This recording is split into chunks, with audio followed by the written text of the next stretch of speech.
Welcome to the Spy-Fi guys. So I apologize to the universe for that. Yes. Wow. Justice for Denison! Is it though? I laughed and then I hated myself for laughing.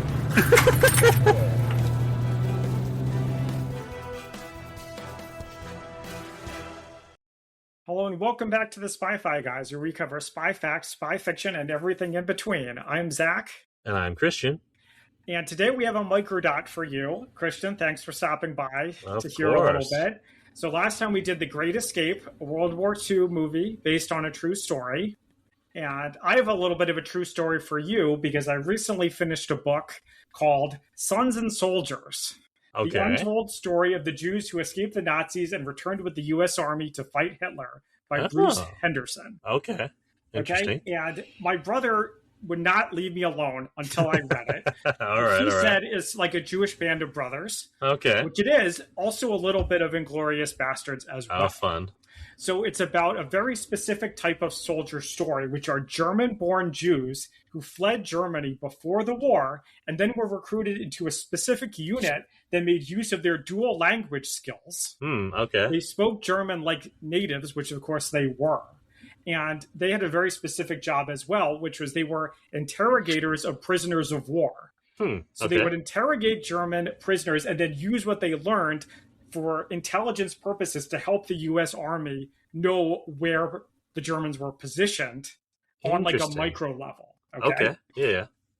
So it follows a series of men. Most of them came over as children, with their families sacrificing everything to get them to the U.S. because U.S. immigration authorities would only take children and would only take one per family. Really? Wow. Yeah.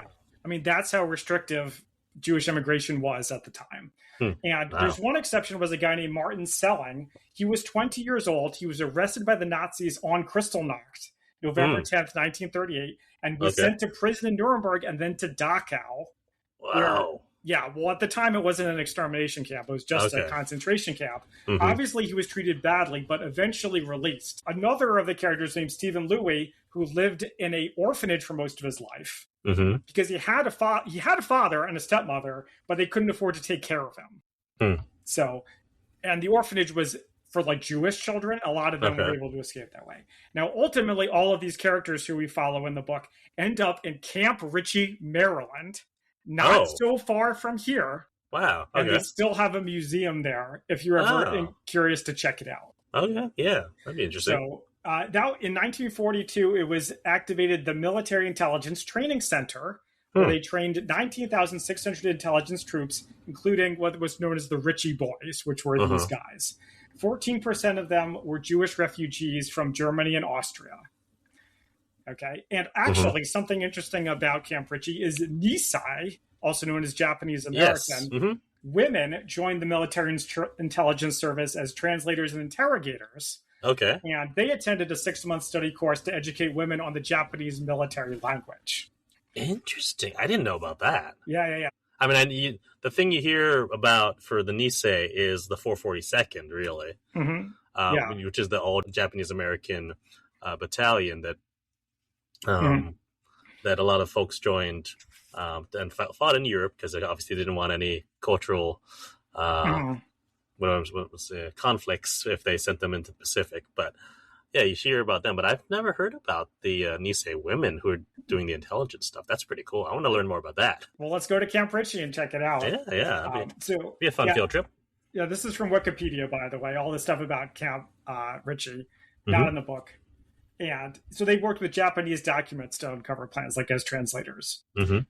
So a couple of funny stories. A lot of it's like war stories, right? Like they get into a battle, they get bombed. But a couple of the funny stories. So there's one character named Guy Stern, one of the people, Guy Stern, had trouble with tough prisoners that wouldn't tell him what they wanted to know. And he had a buddy named Fred Howard, and they knew 4 techniques to interrogate. Impressing them with knowledge. They would be like, we know you're in the woods. We know you have tanks. We know you have this. Why don't you just tell us what we want to know?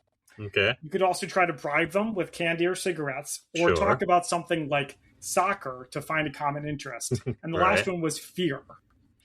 Yeah. So they're like, okay, what are the Nazis most afraid of? And Guy Stern says, that's easy. Sieg oder Siberian, which means victory or Siberia. Oh. Okay, they're most afraid of being taken prisoner by the Soviets. Mm-hmm. So they're like, okay, let's find a Soviet to threaten them with.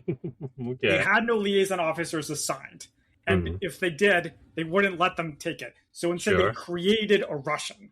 No. So, yeah. So Guy was like, okay. I'm going to call myself Comrade Krukov.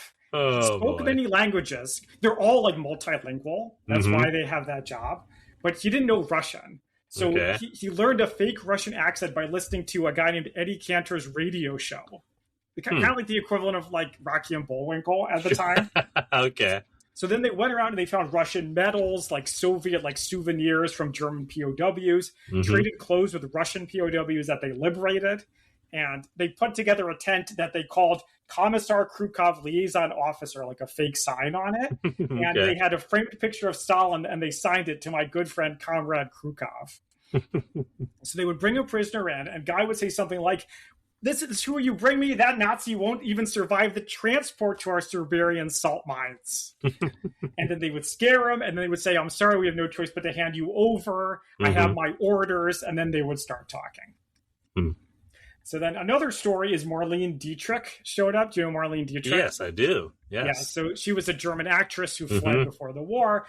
She would come in to perform for the troops, and then Fred and Guy were actually able to get her to like hang out with them because Fred's mother had worked as her masseuse when she lived in Germany. So that was the connection. They took her to go see German prisoners who were in these giant like cages. Mobile cages, actually, because they would move with the army. And they almost caused a riot when the Germans recognized Marlene.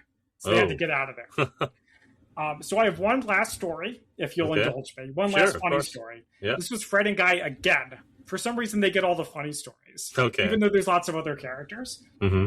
So their captain, named Captain Khan, he read the Canadians had like, you know how every army has like their own internal newspaper, like Stars and Stripes? So the Canadians had a parody humorous story. And their captain wanted one like that as well to raise morale. So, and Guy was like, what am I, like a stand-up comedian that I have to be funny because you told me to? So they had an idea, though. They were going in to interrogate a Wehrmacht corporal who was dancing from one foot to another while waiting to be interrogated. And the guy came off as like a total joke. He didn't know anything. But in the middle of the interrogation, he said, I have to go to the bathroom. Can I go to the bathroom? The guy had an idea. So they created a parody intel report about Obergefreiter Joachim Staller, who they said was Hitler's personal latrine cleaner. So the whole report about Hitler's bathroom, including that this guy had personally observed that Fuhrer had a shriveled scrotum when he took a dump. So it's like a parody, like a joke. They send it out. The captain approved it, and they got calls from all these people like, that was really funny. All my people really liked it. You know, you guys did a great job.